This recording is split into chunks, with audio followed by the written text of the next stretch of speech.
Buenas, bienvenidos a Terra Mágica una vez más. En esta ocasión voy a hablaros del artículo que escribí para el Ojo Crítico llamado Fenómeno OVNI y Ciencia Ficción. En este artículo contaba la historia, no muy conocida, que podría relacionar la ciencia ficción con los ovnis o platillos volantes. En 1913, Hugo Gernsback, considerado el padre de la ciencia ficción, fundó Electrical Experiment, una revista donde se combinaba la electrónica con historias de ciencia ficción, incluyendo su propia novela Ralph 124C41+. La revista fue cambiando de nombre, primero Electrical Experimenter y luego Science and Invention. La historia de la novela Ralph 124C41+ de Gernsback comienza mezclando el relato utópico y la crónica viajera, con Ralph guiando a su novia Alice en un recorrido por las maravillas científicas de la América del año 2660. Posteriormente aparecen otros dos rivales por el afecto de la chica. Uno de ellos, Fernand, secuestra a Alice y se la lleva al espacio. El protagonista inventa una especie de radar para rastrearlos y se lanza en su persecución por el sistema solar. La chica pasa a manos del gigante marciano Lisanort, que la mata justo cuando Ralph alcanza la nave de su enemigo. Ralph entonces conserva el cuerpo de Alice hasta su regreso a la Tierra, donde consigue encontrar una sustancia que la revive en el laboratorio. En la novela además se encuentra una larga lista de inventos que consiguió imaginar Gernsback, la mayor parte eléctricos de una u otra forma, como podía esperarse del fundador de una revista titulada Modern Electrics. Entonces, aquellos maravillosos artilugios futuristas no eran más que fantasías, pero muchos de ellos se harían realidad siglos antes del momento en el que transcurría la acción de Ralph.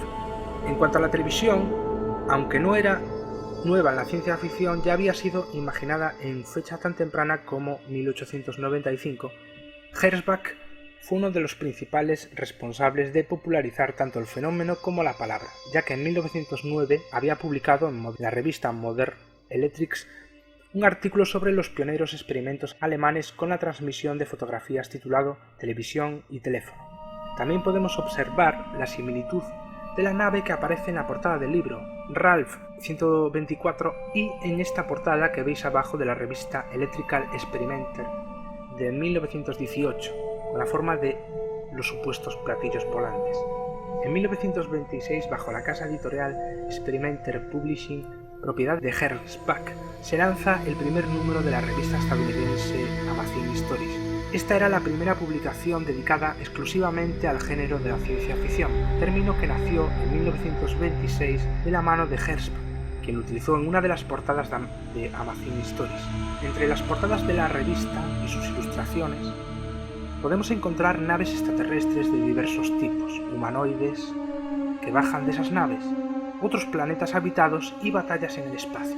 Estas imágenes que muestro en este vídeo son ilustraciones de esta y otras revistas de la época dedicadas a este género. La fuente estará puesta debajo de cada imagen. Estas revistas son llamadas revistas pulp, las cuales eran baratas y de consumo popular. En ellas podemos ver imágenes que nos recuerdan bastante a las imágenes de los supuestos platillos volantes, fenómeno ovni o ufología. Predijeron el futuro, crearon los arquetipos de lo que sería posteriormente el fenómeno ovni, nacieron los platillos volantes de la ciencia ficción, ¿jugó esta algún papel en la creación de la mitología ufológica? En esta imagen de Amazing Stories de 1929 podemos ver unas ciudades flotantes que lanzan rayos verdes a los humanos. Esta imagen me recuerda a lo que posteriormente serán los rayos paralizantes que supuestamente eran lanzados a los contactados o a los rayos de luz que salen de las supuestas naves en supuestos casos de abducción. Esta imagen, además, la historia es muy graciosa porque son ciudades flotantes y en ellas no hay ni nada más ni nada menos que tortugas, humanoides en forma de tortuga. Creo que ningún caso de ufología tiene humanoides en forma de tortuga. La ciencia ficción tenía mucha más imaginación. En esta otra imagen claramente podemos ver a un testigo señalando lo que es un objeto volante no identificado, entre comillas, ¿no? Un aparato volador en toda regla dibujado en historias de ciencia ficción. En esta otra podemos ver un platillo volante. Si os fijáis dentro de la pupila, además de diferentes dibujos que hay, si os fijáis alrededor. Y esta otra imagen está sacada de otra historia. Podemos ver 3 platillos volantes que lanzan una especie de rayo a otra nave de forma circular. En esta otra imagen podemos ver 3 humanoides que aparecen en una nave que era muy típica de la oleada Airship. Si entráis en el podcast de Terra Mágica, tenemos un estupendo audio con Chris Obeck donde nos habla de esta supuesta oleada y qué fue en realidad. Y bueno, en esa oleada se podían ver naves en forma de pez, submarino o barco. Y esta es un claro ejemplo. La oleada de los Airship fue anterior a esta foto, así que es muy probable que los dibujantes se hubiesen inspirado en esa oleada que, como podéis escuchar en el podcast, tuvo un origen bastante de broma, y os invito a que vayáis al podcast y escuchéis el audio. Bueno, en esta otra imagen vemos una imagen curiosísima, que es un objeto circular y 4 aviones que van hacia él. Y en esta otra imagen también podemos ver algo muy curioso, que es un platillo volante perseguido por aviones que podemos ver que están en una batalla, ya que vemos ahí como una explosión en uno de los aviones, y también vemos naves circulares.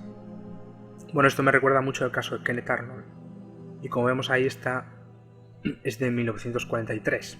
El caso Kenneth Arnold fue en 1947.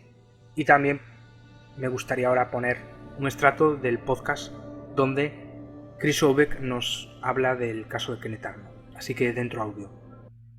Es interesante también para mí que la palabra platillo volante o flying saucer no fue inventada en los años 40 para describir los ovnis, sino muchísimo tiempo antes. Se encuentra hasta en el siglo XIX, en 1889, por ejemplo, un artículo que me llegó ayer a través de nuestra amiga y gran contribuidora del grupo Magonia Exchange, Kay Massengill, me mandó un recorte de 1889 donde pone textualmente que los platillos volantes estaban ayudando a los cazadores a practicar su arte, porque la palabra platillo volante o flying saucer se acuñó para describir estos discos de arcilla que se tiraban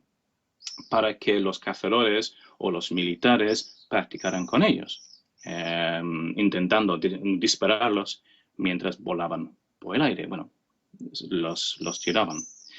Y esta palabra flying saucer o platillo volante todavía estaba de moda en los años 40 del siglo XX, solo 3 años antes del primer avistamiento de un platillo volante, es decir, el famoso avistamiento de Kenneth Arnold. Ya se hablaba en los periódicos, o todavía se hablaba en los periódicos, de cómo los flying saucers estaban ayudando a los militares a practicar. Entonces, claro que era tiempo de guerra, ¿no? La Segunda Guerra Mundial. En 1944 se empezó una especie de programa para inventar, para diseñar máquinas para tirar estos artefactos en el campo de tiro para que los militares los destruyeran con sus nuevas armas más avanzados, los que utilizaban en la guerra. Y es curioso también que el capitán, el militar que estaba a cargo de este programa, se llamaba Arnold. Y esto fue como 3 años antes del avistamiento de Kenneth Arnold. Así que a mí me resulta curioso que un tal Arnold estaba encargado de poner en práctica esto, lo de destruir platillos volantes o disparar a los platillos volantes, lanzarlos al aire 3 años antes de que Kenneth Arnold tuvo su avistamiento de platillos volantes. Y claro que en el año 47 y también después, hasta los años 50, todavía se refería a este artefacto de arcilla como un platillo volante, un flying saucer. Así que vemos allí también una influencia cultural. La gente ya conocía este término, así que seguían con el rollo de decir que todos los ovnis que veían eran platillos volantes, flying saucers, un término que conocían de toda la vida, incluso, curiosamente, cuando tenían formas completamente diferentes, como pirámides o cubos o estrellas. Así que cuando llegó George Adamski con la foto de esta lámpara de aceite, pues la gente lo aceptaba como algo bastante típico, la imagen típica de un platillo volante. Entonces, a mí me interesa mucho esta historia porque muestra cómo un artefacto de uso común, un término de uso común para referirse a otra cosa, podían convergir en un mito, el mito de los platillos volantes. Y por ejemplo, hablaste que Kenneth Arnold vio un platillo volante, pero ¿realmente vio un platillo volante o, como se dice, vio 9 naves con forma de platillo y luego se creó esa historia? Yo siempre he pensado que probablemente lo que vio fueron pájaros, pero bueno, que cada persona Los tiene su... gorriones, ¿no? Se dice también. Sí, bueno, existe un grupo de personas, una teoría que vio pelicanos y que simplemente eran pájaros que él no sabía identificar en ese momento, porque claro que normalmente vuelan en grupos de 9 y tienen justo ese aspecto. Y para mí no es ninguna casualidad que la siguiente vez que Kenneth Arnold vio ovnis o platillos volantes en el cielo, los describió como patos. Empiezas a dudar un poco de su capacidad de juzgar lo que está viendo, ¿no? Pero bueno, eso es otro tema. Pero no sé lo que vio realmente, pero bueno, que sí es curioso que en Australia, muy poco tiempo antes, en mayo, también alguien vio una formación de 9 objetos volando sobre un poblado. De nuevo, podrían haber sido pájaros, quién sabe, pero parece que por alguna razón en los años 40 la gente ya empezó a interpretar lo que veían que no entendían a primera vista como posibles artefactos tecnológicos. Y de hecho, los periódicos de octubre de 1946 decían que se había visto una nave espacial volando por encima de San Diego. Y eso salió meses y meses y meses antes del artículo sobre el avisto de Kenneth Arnold. Así que ya en octubre del año anterior se hablaba de naves espaciales volando sobre las ciudades.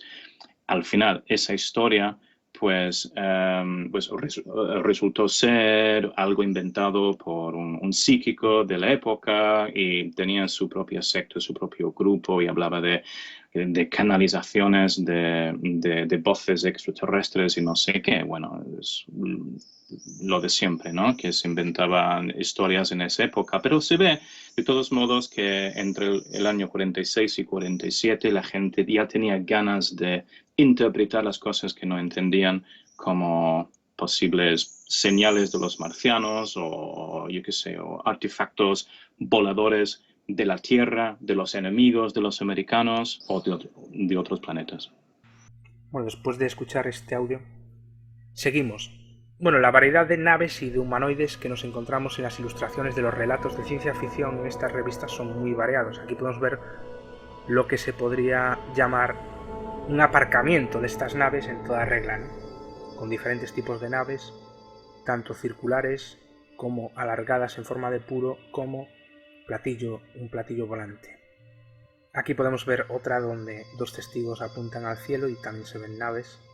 En esta es más curiosa porque es un fenómeno que realmente no he podido aún identificar qué es, pero lo más probable es que sea eso, un fenómeno extraño o algo parecido a lo que hoy en día tenemos como ufología, pero que realmente podría ser cualquier fenómeno extraño de ciencia ficción, tampoco tengo ahora mismo exactamente la referencia de qué es. Aquí claramente podemos ver diferentes naves en el universo y esta imagen, la última, ya es muy curiosa, que es la evolución en Marte. La evolución en Marte. Bueno, Hertzsprung escribió también este otro artículo que podéis ver aquí sobre la evolución en Marte, influenciado mucho por Flammarion, de quien hablamos en Fantasías Marcianas 1. Esta es una pequeña parte del material recopilado. En él podemos observar cómo humanoides y naves se paseaban por el espacio en estas ilustraciones, antes de que apareciese el fenómeno de los platillos volantes en 1947 con Kenneth Arnold, que, como hemos podido ver por lo que nos ha dicho Chris Obeck, realmente que haya visto un platillo volante, no sé, yo lo dudo mucho, ¿no? Todo esto ocurrió antes de que surgiese el término humanoide en la mitología ufológica y los contactados.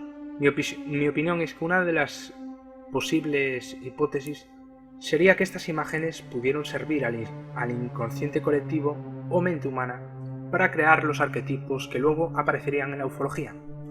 Pero ahí no acaba esta historia.